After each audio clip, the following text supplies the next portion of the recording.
Okay, obviously excited to get out of the game with a victory.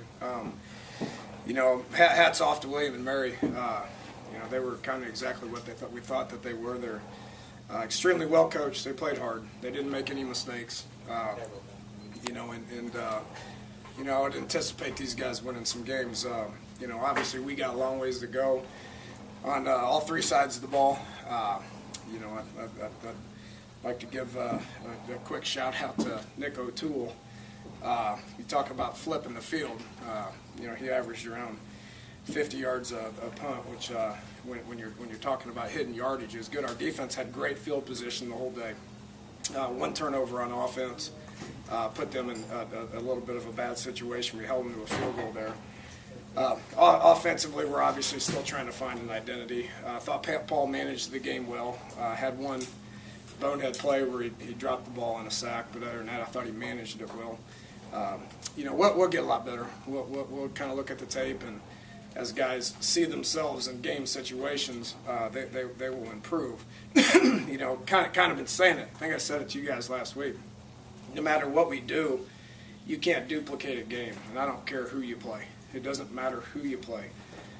There's plenty of FCS teams out there that are a little bit more happy than William and Mary is right now after beating some FBS teams. It happens every week. We were fortunate to get out of there without it happening to us. So would expect us to make a bunch of improvements on all three sides of the ball. Obviously next week is pretty important going to Oklahoma, and we will prepare and try to get a little bit better. So I'll take some questions from there. Coach, what made you go with Paul before this game? What went into that final decision to start him? The closer it got, the communication with his experience, just with him, nonverbal communication with me and him, his experience on seeing the signals and communicating it. Clint's got more game experience, but without the game experience in our offense, Paul, I just felt a little bit more comfortable with Paul out there.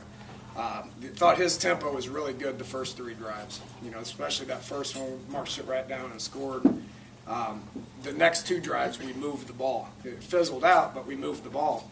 Then after Paul got going a little bit, my plan was to kind of put Clint in the second quarter and see what happens. And 2, 3 and outs, it felt like it was appropriate to go back with Paul, and he did a pretty good job of managing the game. So just communication and putting the ball in play, getting the ball to some of our guys that can make plays. Ken, what was the thought process of first half trying the 55-yard field goal? William Mary comes back and scores the next two possessions. It really seemed to be a momentum swing. What was your thinking at the time going for a field goal? Well, I've seen Josh make about 90% of those in practice.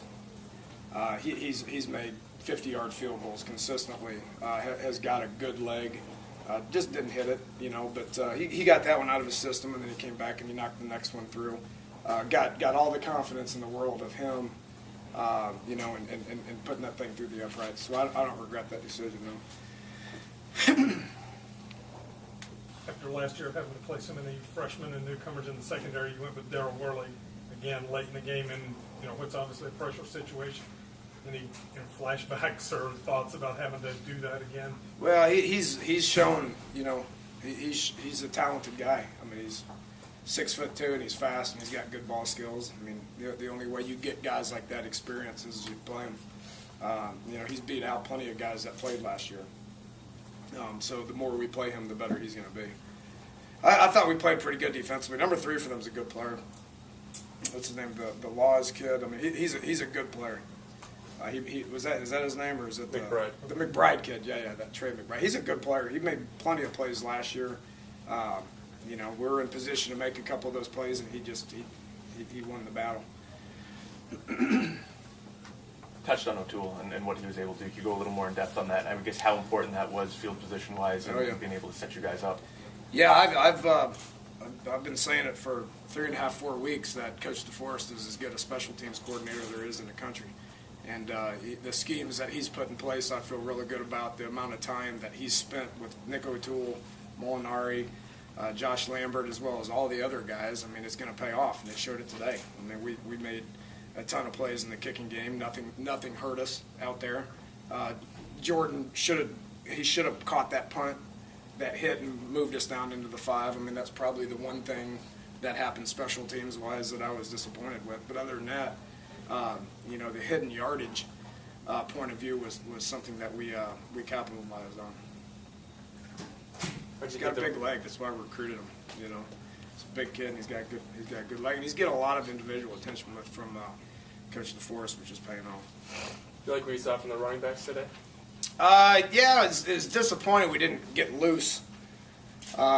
You know, we ran the ball probably more than any time in the history of my coaching career.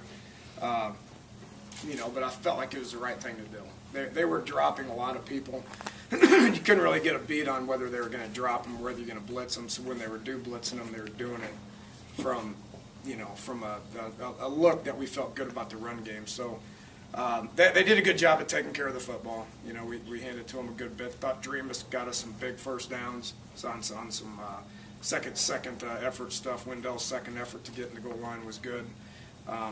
You know, Sims makes some guys miss, does some stuff that you don't really, you know, see that's kind of between the tackles and stuff. Was a little disappointed we didn't get anybody free. We didn't make a guy miss and get a big play, which I think we will once we, you know, as we go on. Dan, I know you take what teams give you, but do you see the personality of this team being a running type ball club rather than 50 passes a game? Yeah, I mean, that's quite evident. We threw 27 passes, which, you know, I don't care. You know, it doesn't matter to me. I mean, whatever we're good at is what we're going to do. You know, it doesn't matter if we win by 1 or win by 40 or if we throw 50 passes and win or rush the ball 50 times and win. We got to figure out what we do well. And Coach Crook's done a good job with those guys of developing that mentality of coming off and striking you. And we've worked hard on ball security. You know, we were a little bit uneasy at quarterback, as you guys can probably, you know, sense and figure out. So I think once they get a little bit more comfortable, Paul did some good things just as far as hitting some open guys on blitz. He got the ball out of his hands a lot, which was good. We'll look at the tape and we'll improve on it. I can guarantee you that. When you went back to Paul, did you know you were sticking with him the rest of the way, or were you just going to give him a few more series and he showed you that he deserved to stay at that point? Yeah, I felt better about him just in the 3 drives that Paul did. And Clint's going to keep getting a bunch of reps, and he's going to continue to get better because what he's lacking is snaps in our offense, the communication, the getting the signals and relaying that to the rest of the offensive guys, and then obviously making the plays. His eyes weren't in the right place several times, which cost us and resulted in a couple of 3-and-outs. He'll be able to improve on that. It has nothing to do with his ability. He'll be able to improve on that with just a bunch of snaps, and I would expect him to work hard on getting better and be ready when we need him. Are you still 50-50 next week? I don't know. I mean, if I was to make a decision right now, it probably wouldn't be the case since how I played Paul the whole second half. But with that said, I mean, we'll look at the tape. There's some things that happened out there that I can't tell until we look at the tape with different checks and, you know, some decisions, but definitely felt a bit more comfortable with Paul. It seemed like the tempo really picked up in the second half, especially at the beginning with the offense. Was that a discussion you had at halftime with Paul? Yeah, I would say so. You know, he did. I mean, he completed like 80% of his passes. I mean, he was pretty accurate. We just, again, when we fell behind, we were a little bit more interested in doing what we got to do to be able to get back into the game and win, which I felt like we did that. Felt like we were getting enough in the run game to be able to move the ball down and seal it there in the fourth quarter. Yeah, and again, I said the first quarter, I thought our tempo was great offensively. And then we sat there and we moped around for 4 or 5 series, and then we talked about that at halftime. We came back out and we played much quicker in the second half. What do you see the difference between this year's defense and last year's being? I mean, you have to be a lot more comfortable with what you saw out there, right? Yeah. I mean, it's the same scheme. It's the same players. It's a different mentality. You know, our guys really played pretty good, other than just giving up a couple of big plays to the number 3 guys. You know, it's just our guys are going to have more confidence. They're going to give up plays. You know, I mean, what happened today with number 3 McBride making some plays? That's going to happen. I mean, next week when we play OU, I mean, they're going to have some guys that can make some plays. We got to be able to overcome that and just keep playing. which I think we did a really good job of that today. On the long touchdown to Carswell, did the safety come up because the running game had been so effective? Yeah, since how we're running the ball about 80% of the time at that point. If I was them, I'd probably screw those safeties down as well. Was excited to see him in because he's got juice. He can run. KJ and Ivan are guys that are physical. They're going to play a bunch of snaps. They're going to get their hands on people and make great possession catches, but they can't run like Ronnie can. So it was time for him to get in there and get behind him, and he did.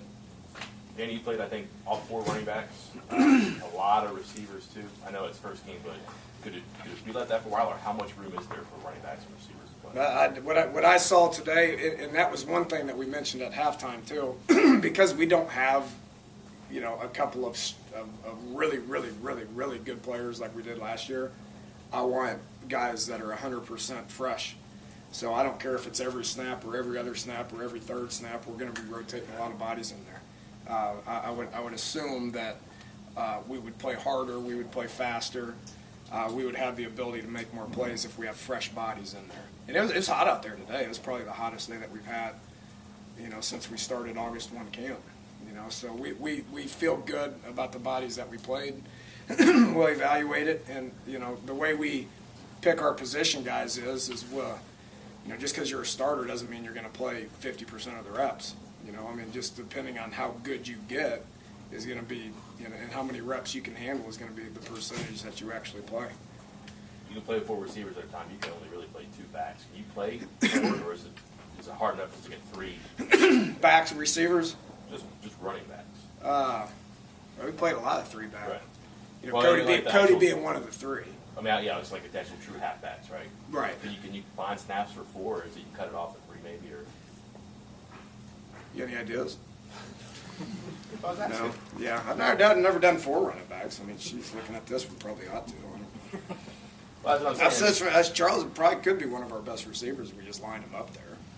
Well, that's what I was asking. If you're going to run it 80% of the time, like you're saying, there might be room. I never said that.